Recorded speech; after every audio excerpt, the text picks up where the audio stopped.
Buenas tardes. Trabajadores y jubilados de la Universidad Central de Venezuela rechazaron este lunes las nuevas tablas salariales y exigieron un salario de no menos de $600 mensuales. En este momento la mayoría del profesorado y de los empleados y obreros universitarios está en condiciones de imposibilidad de satisfacer sus necesidades fundamentales. En el caso particular del profesor, no solo necesita comprar los insumos para comer, necesita comprar libros, necesita formarse, necesita hacer un conjunto de actividades que le permitan el desarrollo en la carrera. Los trabajadores explicaron que 130 bolívares no les alcanza para cubrir su alimentación, pasajes y medicamentos. Entonces nos llama a una presencialidad que dice que nosotros estamos contentos con este aumento de salario. No, es una burla, una falta de respeto para los trabajadores. Solo con 130 bolívares un trabajador no puede ir todos los días a su puesto de trabajo, pagar comida, incluso pagar alquiler en el caso de los activos. Y en el caso de los profesores y trabajadores jubilados, con dinero de esa pensión pagar sus medicamentos. Los sindicalistas convocaron este miércoles a una protesta en el centro de Caracas y el próximo 6 de abril a tomar todas las sedes del Ministerio de Trabajo del país. Desde Caracas, Venezuela, María Alejandra Silva. Entre el departamento colombiano de Arauca y el estado Apure se habrían cometido atrocidades contra civiles que viven en esa zona fronteriza, en la que estarían implicados militares venezolanos. Más de 3.800 desplazados internos en Arauca y unas 3.300 personas huyeron de Venezuela por causa de los enfrentamientos del Ejército de Liberación Nacional y el Comando Conjunto de Oriente que dieron inicio el pasado 1 de enero. Según un informe de Human Rights Watch. El reclutamiento forzado incluso a menores de edad también es otra de las violaciones de los derechos humanos cometidas, en las que supuestamente son partícipes miembros de las Fuerzas Armadas venezolanas, indicó el estudio. Cabe destacar que estos grupos ilegales trabajaron juntos en Arauca anteriormente. Sin embargo, esta no es la única situación de violencia en Colombia, donde hay unos 2.000 hombres víctimas de abusos sexuales durante el conflicto armado, según registros oficiales. Alberto Corneo nos contó su testimonio. Bueno, cuando no había hablado, sí tendía a ser una persona agresiva, no afloraba sentimientos, ya por lo menos ya comparto con mucha gente mi testimonio. Y el llorar alivia el alma y me ha ayudado a quitarme esa cruz que lleva en la espalda. Yo no te puedo decir que yo lo enterré, no lo he enterrado, obviamente no lo he enterrado, pero ya hay que echarle para adelante. Yo trato de seguir mi vida ocupado, trabajando, estudiando, por aquí y para allá, para no echarle como tanta tiza a eso, porque la idea ahora es superarme y seguir para adelante, eso no. Una niña de 5 años es la segunda víctima mortal por ataque con explosivos en Bogotá. Falleció a causa de las heridas que sufrió en el ataque del fin de semana contra un puesto policial en la capital de Colombia, tras el fallecimiento de otro menor de 12 años. Aunque el ataque iba presuntamente dirigido contra un puesto de la policía de Ciudad Bolívar, un barrio pobre de la capital colombiana, donde se concentra un gran número de desplazados por la violencia en el campo, la detonación afectó principalmente a un grupo de niños que jugaba en la zona. El 5 de marzo fue atacado otro puesto policial en Ciudad Bolívar sin causar víctimas. Ambas acciones coinciden con la campaña presidencial para las votaciones del 29 de mayo, en la que la inseguridad en las ciudades y el repunte del conflicto en zonas apartadas está entre los temas de discusión de los candidatos. Amigos de la emisión central, gracias por esta nueva oportunidad. El día de hoy abandonaremos de forma momentánea el tema de la guerra en Ucrania para hablar acerca de Perú. Pedro Castillo, actual presidente de ese país, enfrenta el que es su segundo pedido de vacancia en menos de un año de gobierno.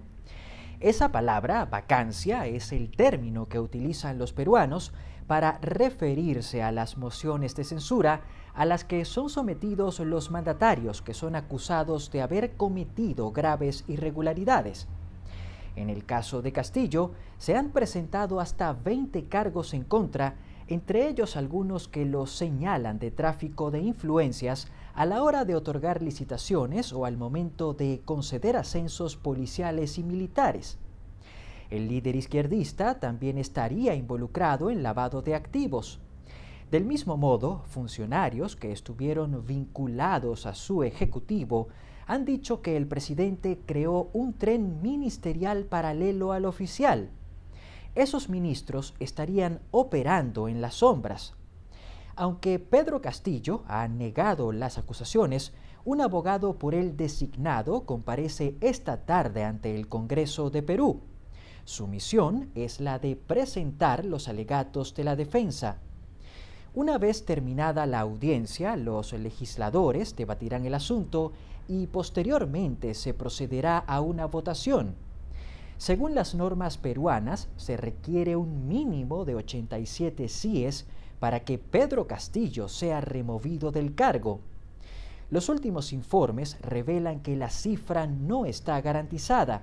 Sin embargo, la oposición trabaja contrarreloj para alcanzar acuerdos de último minuto y de esa forma sumar voluntades. Si el jefe de Estado es declarado moralmente incapaz para continuar en el poder, se convertiría en el tercer presidente que es destituido por el legislativo. Los dos anteriores fueron Pedro Pablo Kuczynski y Martín Vizcarra.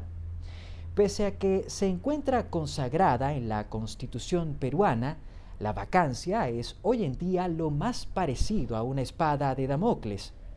Aunque el recurso permite evitar desmanes dentro del Ejecutivo, su uso repetitivo lo ha convertido en el arma predilecta de los opositores que hacen vida en el Parlamento de Perú.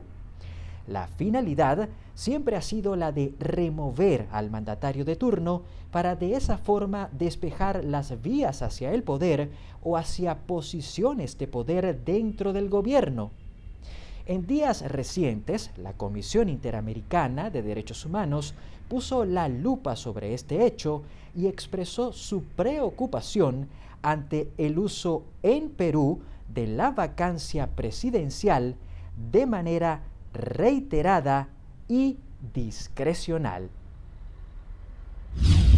El presupuesto para el año fiscal 2023 fue presentado por el presidente estadounidense Joe Biden solicitando $5,79 billones, incluyendo un nuevo impuesto para los más pudientes y los que ganen menos de $400,000 anuales. No pagarán impuestos. Biden señaló que su administración busca reducir el déficit federal. Añadieron $3 billones al déficit y enriquecieron a los ya de por sí más ricos y a las corporaciones. Como digo, bajo mi plan, la gente que gane menos de $400,000 al año no pagará un solo centavo más en impuestos. Si usted no tiene ese nivel de ingresos, no va a pagar más impuestos. Y los más acaudalados y las corporaciones pagarán lo que corresponde por fin. Para la mayoría de los estadounidenses, los últimos años han sido muy difíciles, llegando prácticamente a un punto de quiebre, pero los multimillonarios y las corporaciones se han enriquecido más que nunca. Hoy en día los multimillonarios pagan aproximadamente 8% de su ingreso en promedio. Asimismo, el presidente de los Estados Unidos también propuso $6.900 millones para ayudar a la OTAN y unos 1.000 millones para Ucrania. Asimismo, manifestó su descontento con su homólogo ruso, Vladimir Putin. Mientras más lo pienso, más me molesta lo que ha estado haciendo Putin, las acciones de este individuo, la brutalidad contra los niños de Ucrania. Yo vengo de reunirme con algunas de esas familias y quiero dejar en claro que yo no estoy articulando un cambio de política, simplemente estoy expresando mi descontento y no pido disculpas por ello. Mi opinión personal.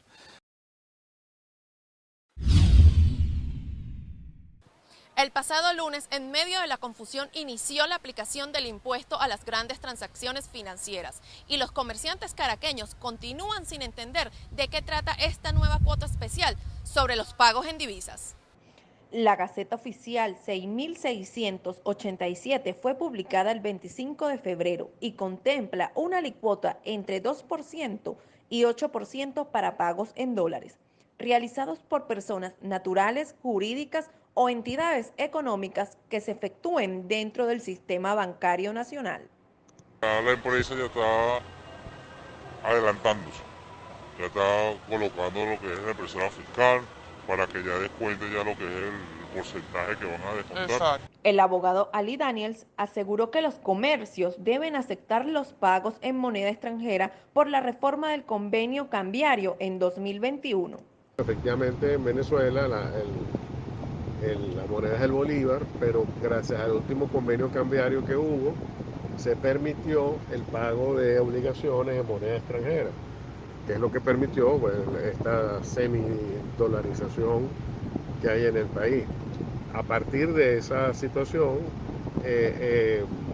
cualquiera puede pagar sus obligaciones, tanto en moneda nacional como en moneda extranjera. Entonces no puede negarse el comercio a aceptar una moneda que es aceptada por el gobierno. Desde el lunes, la incertidumbre y la desinformación ha gobernado a los comerciantes.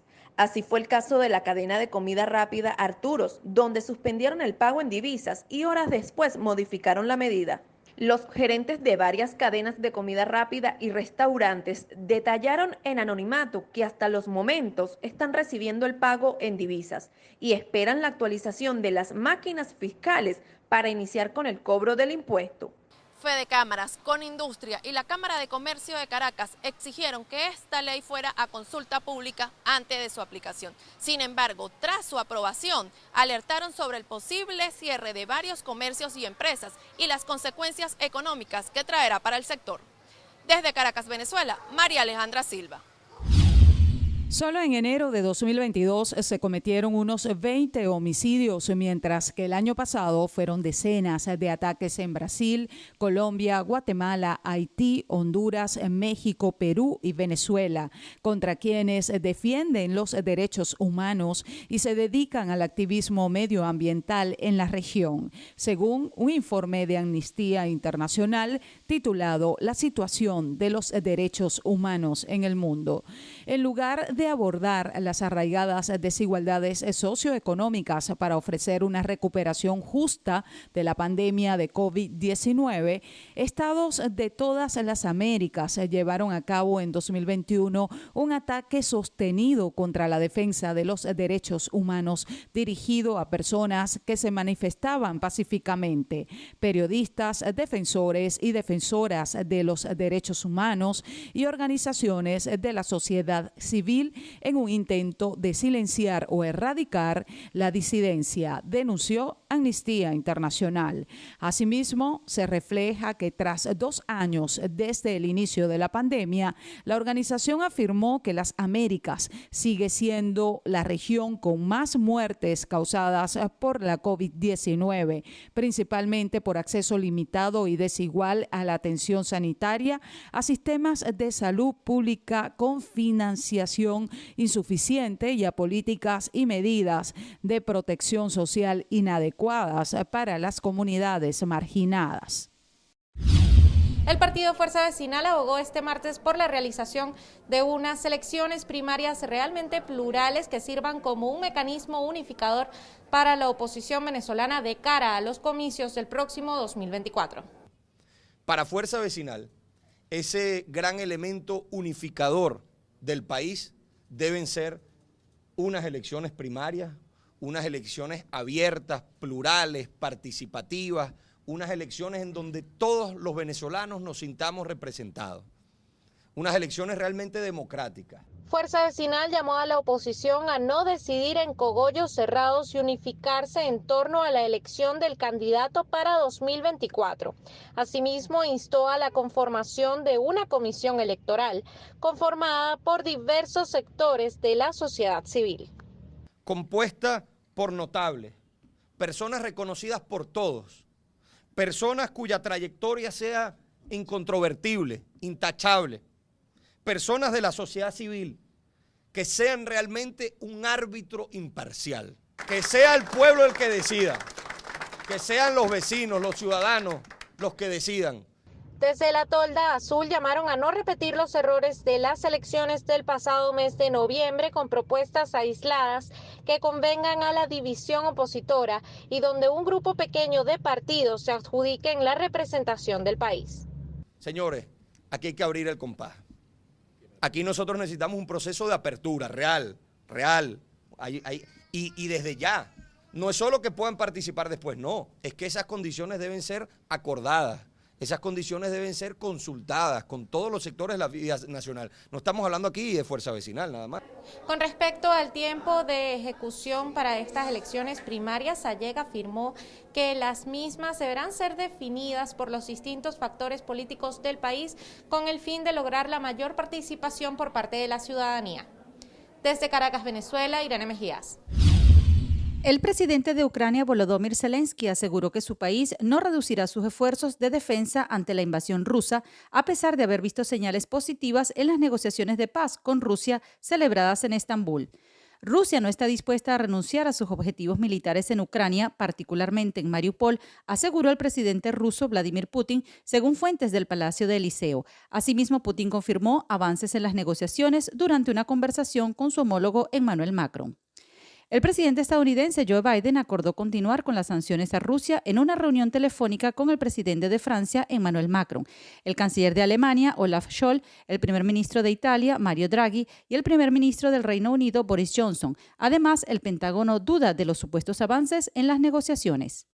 Más temprano, Rusia aseguró una drástica reducción militar en Kiev y Chernihiv, además la posibilidad de una reunión entre los presidentes Vladimir Putin y Volodymyr Zelensky tras la ronda de delegaciones con Ucrania en Estambul. Ucrania solicitó garantías de seguridad de 10 países y a cambio renunciaría al ingreso a la OTAN o cualquier alianza militar. Lo que desean es un mecanismo internacional similar al artículo 5 de la OTAN, señaló el jefe de la delegación ucraniana. Varios países europeos expulsaron a diplomáticos rusos, Bélgica a 21 embajadores rusos sospechosos de espionaje y Países Bajos también expulsó a 17 rusos por los mismos motivos. Irlanda solicitó la salida de 4 altos diplomáticos rusos.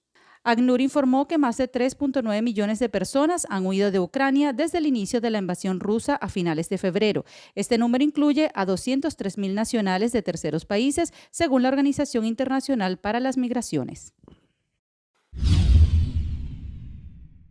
Buenas tardes. Trabajadores activos, jubilados y pensionados denunciaron este miércoles que el nuevo tabulador anunciado por la administración de Nicolás Maduro no cumple con lo establecido en el contrato colectivo.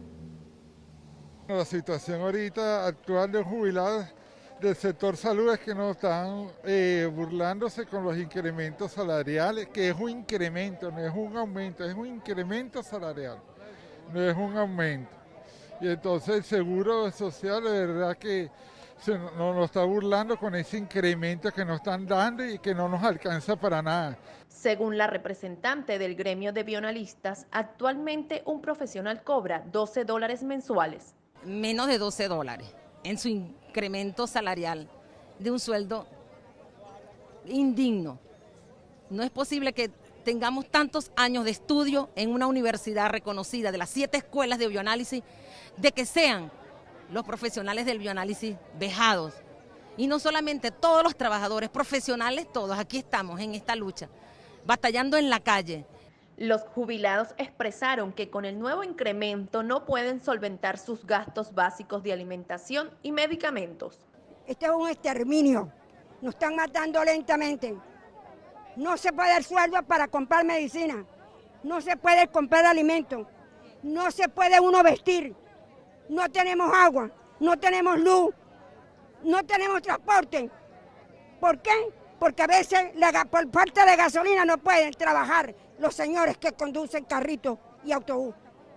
¿Cuánto cobra un jubilado del Seguro Social?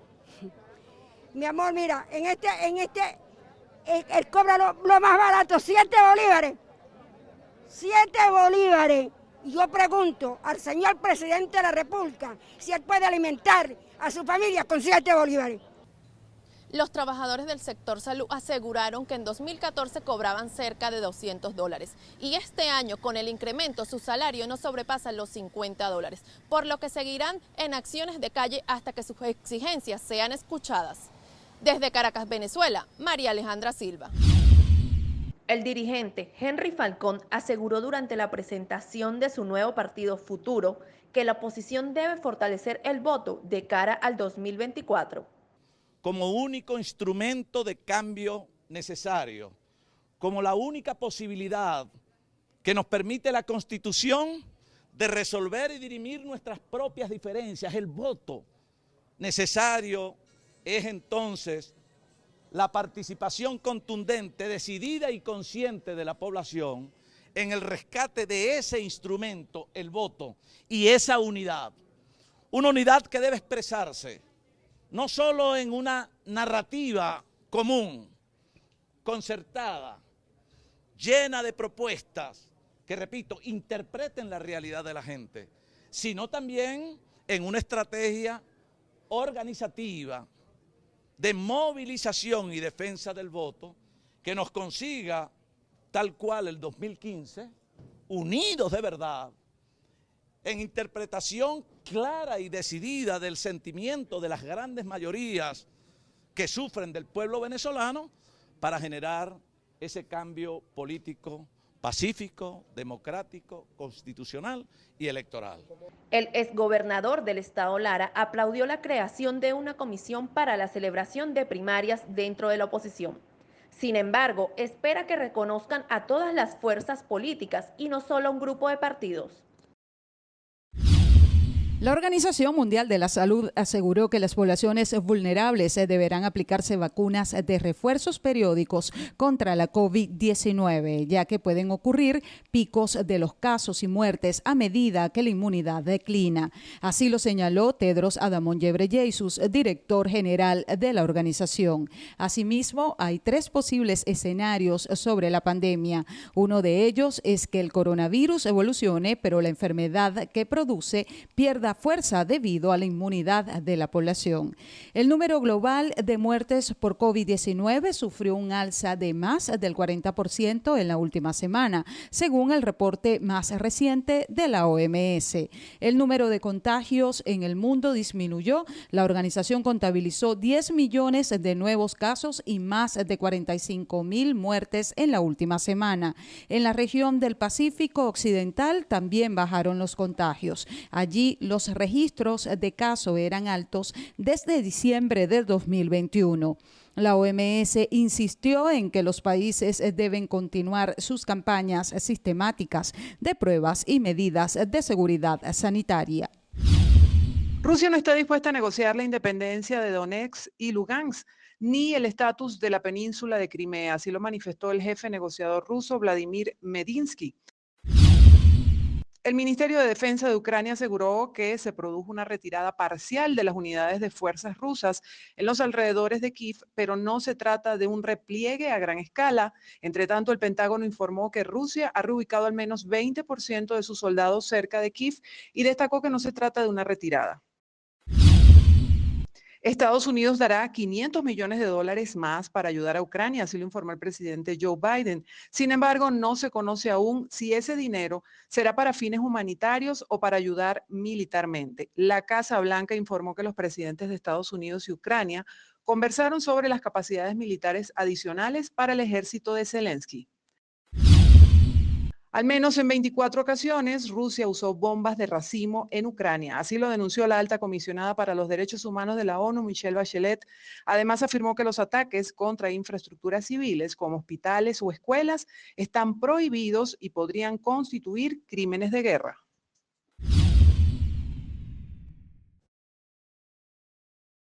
Hemos logrado por consenso de establecer una asistencia técnica de la Fiscalía de la Corte Penal Internacional con el Estado venezolano, de establecer una oficina de trabajo con la buena experiencia que ya se tiene con la Oficina de Asistencia Técnica de la Alta Comisionada para los Derechos Humanos del Sistema de Naciones Unidas Michelle Bachelet. Asimismo, Maduro aseguró que las puertas de Venezuela están abiertas para la Corte Penal Internacional y manifestó que su administración colaborará con las investigaciones que están en curso.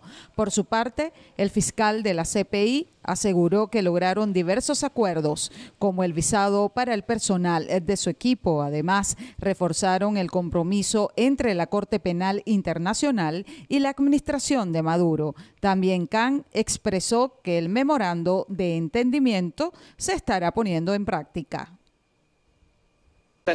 Es que hemos logrado un consenso en el sentido de que la Fiscalía podrá trabajar con organizaciones internacionales y con asociados colaborando con el apoyo de Venezuela, incluyendo la Oficina del Alto Comisionado de las Naciones Unidas para contar con asistencia y lograr así que el memorando de entendimiento no solo sirva para adornar o algo que queda muy bien sobre el papel cuando es firmado, sino algo que podemos poner en la práctica.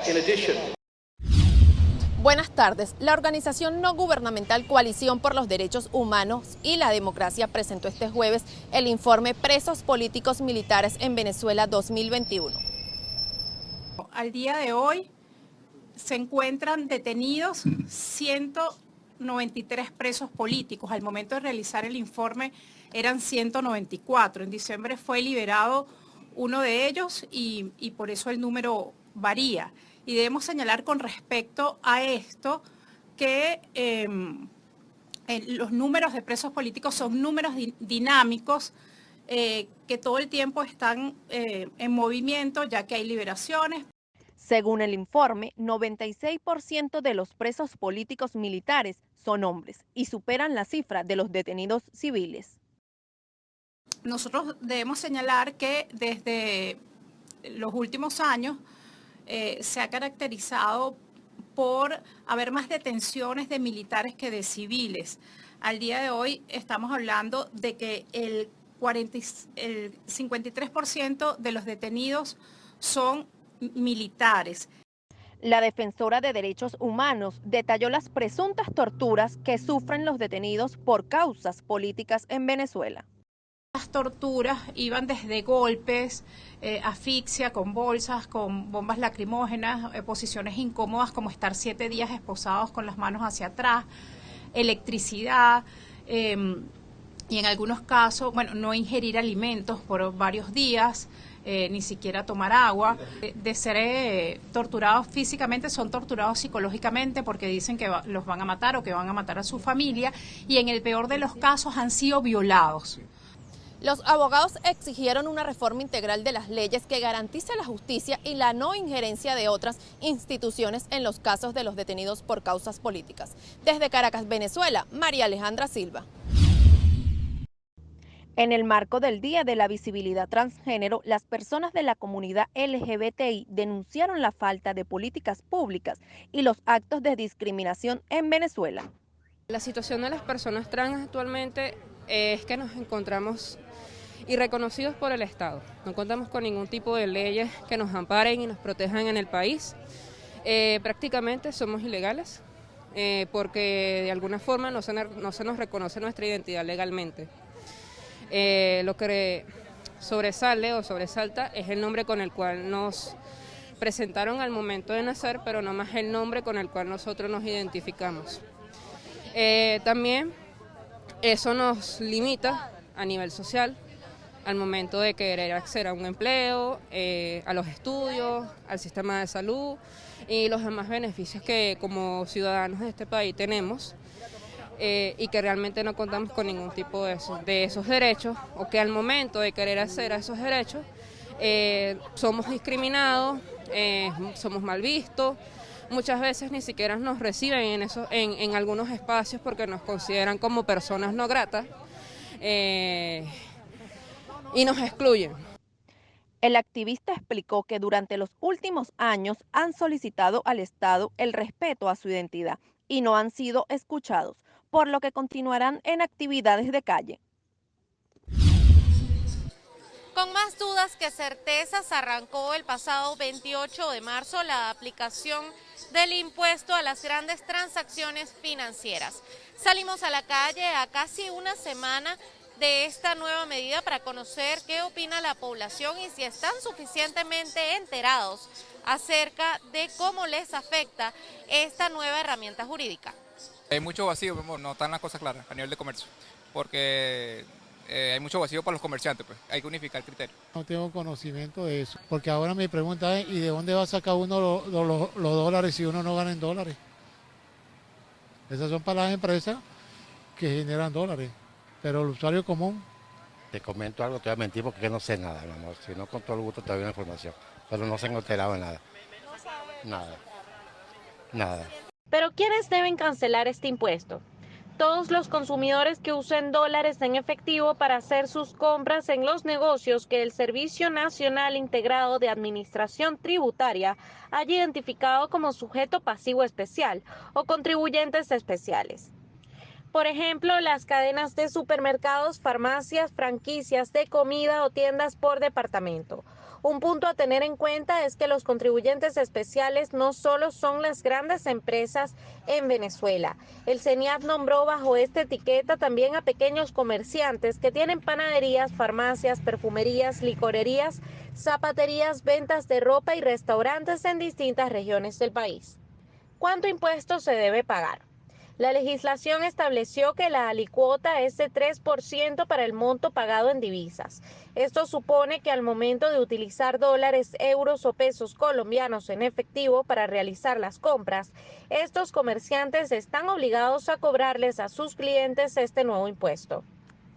Por ejemplo, si una persona hace una compra de $100 en el supermercado y elige cancelar solo con dólares en efectivo, tiene que sumar otros $3 a su cuenta por causa del IGTF.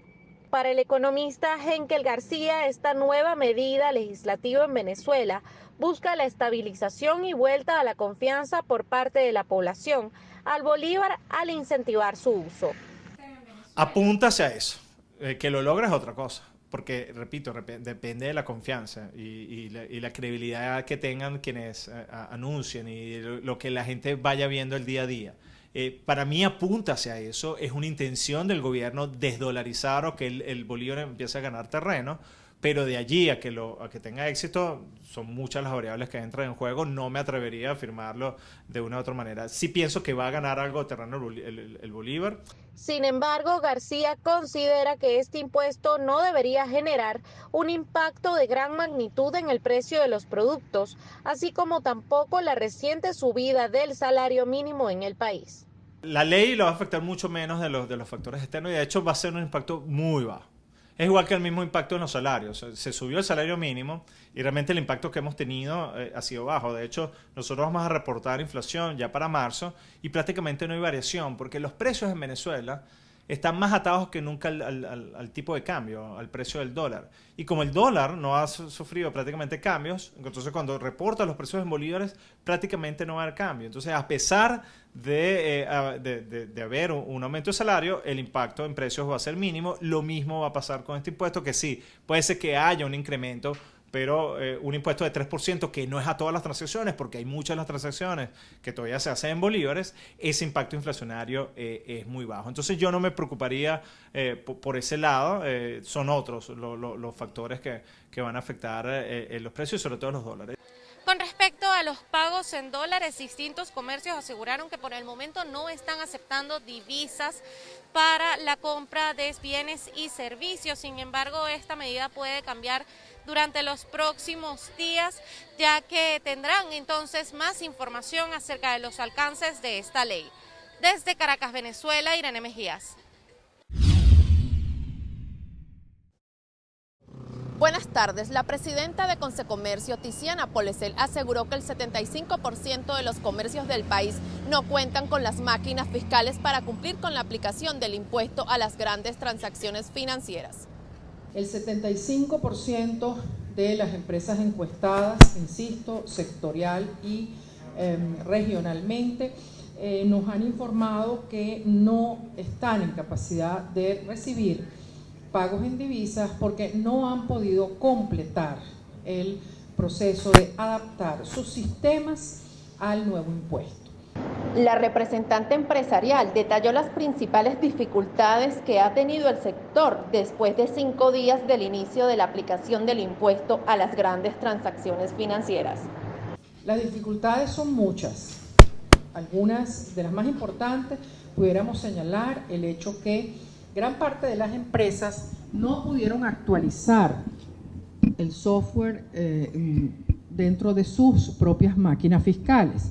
En algunos casos, algunas empresas manifiestan que la máquina fiscal que tienen en este momento no está en capacidad de adaptar o de modificar su configuración para poder cobrar este impuesto y que aparezca reflejado tal como lo indica la disposición.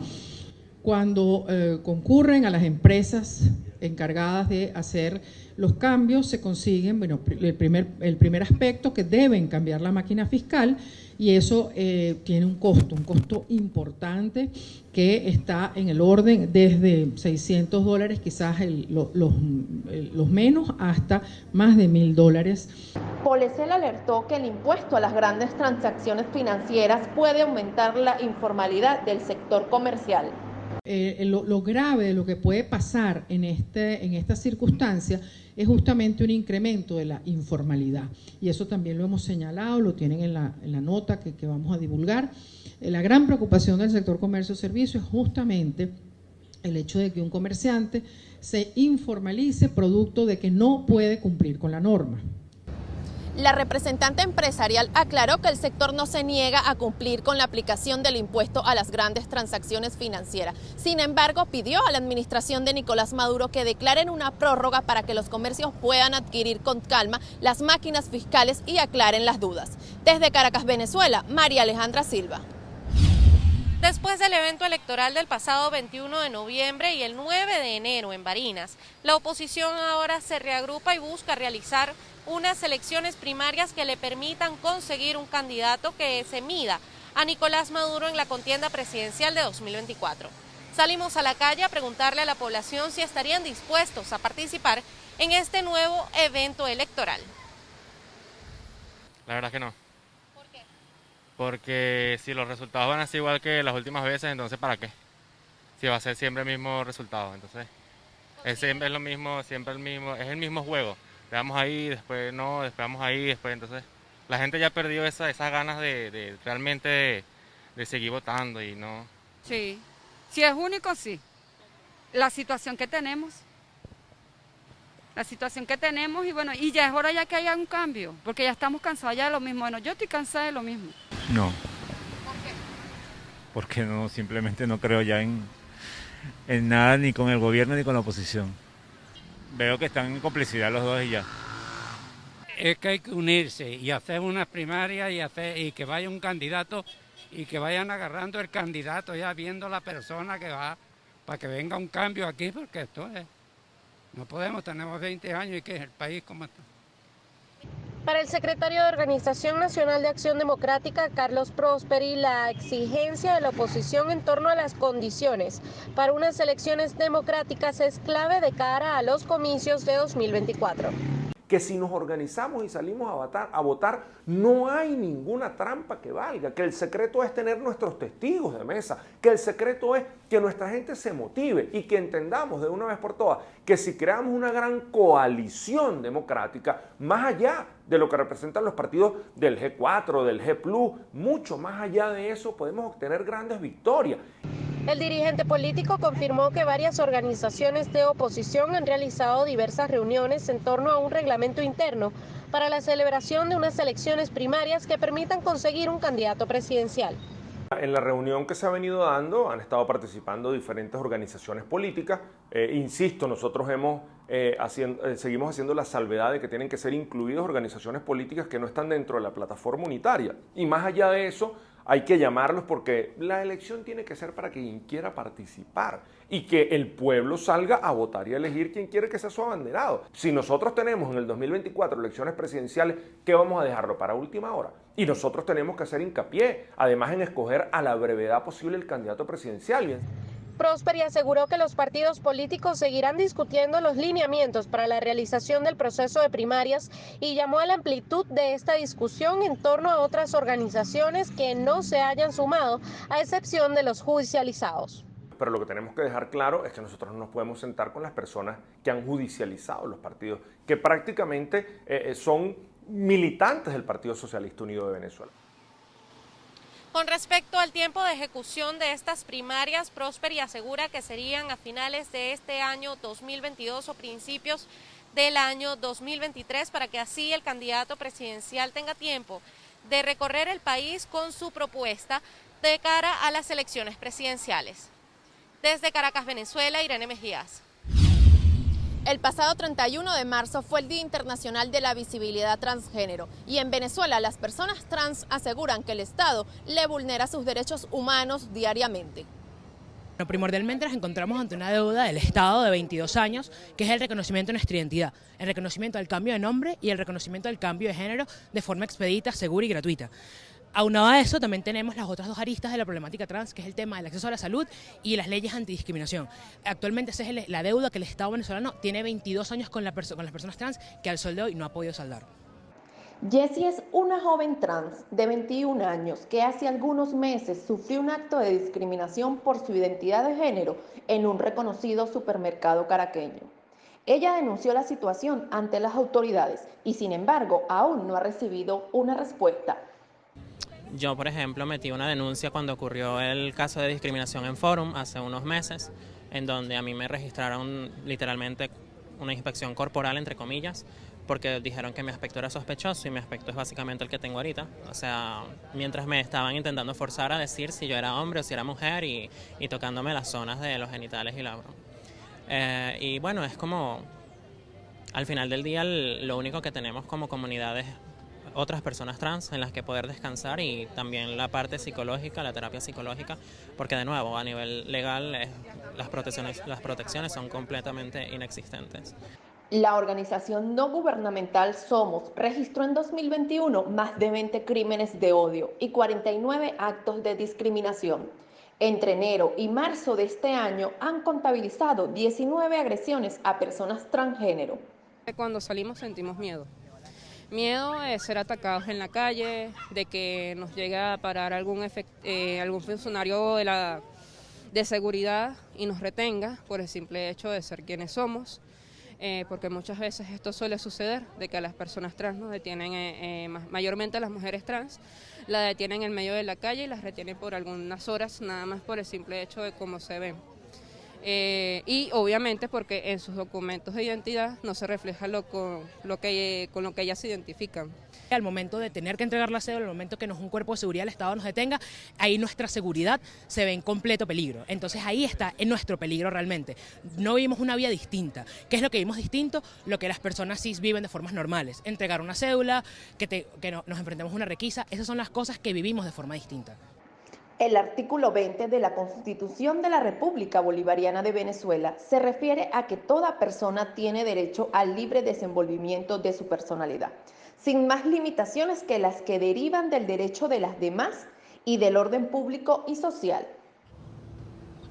En septiembre del 2021, la Comisión Interamericana de los Derechos Humanos mostró su preocupación por la falta de políticas públicas y legislaciones que garanticen los derechos de las personas de la comunidad LGBTI en Venezuela y pidió al Estado venezolano crear medidas efectivas que reconozcan sus derechos.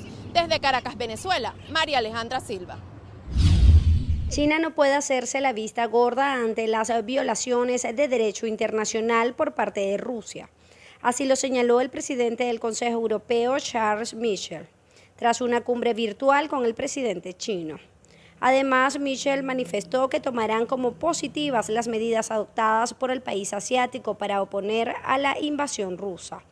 La cumbre también incluyó la participación de la presidenta de la Comisión Europea, Ursula von der Leyen, y el jefe de la diplomacia comunitaria, Josep Borrell. El comité de la Cruz Roja que ayudaría a evacuar civiles en Mariupol no pudo ingresar a la ciudad, Un comunicado informó que las condiciones hicieron imposible continuar el viaje hacia esa localidad y los 9 miembros de la organización intentarán viajar este sábado. La alcaldía de Bucha informó que esa ciudad fue recuperada por las fuerzas ucranianas tras los ataques rusos. Esa localidad está cerca de Kiev, la capital de Ucrania. Rusia aseguró que no cortará el gas a los países que calificaron como hostiles. Sin embargo, por un nuevo decreto se exigirá el pago en rublos a partir de este 1 de abril. La fecha de pago debería realizarse a finales de este mes o inicios de mayo, anunció el portavoz del Kremlin, Dmitry Peskov.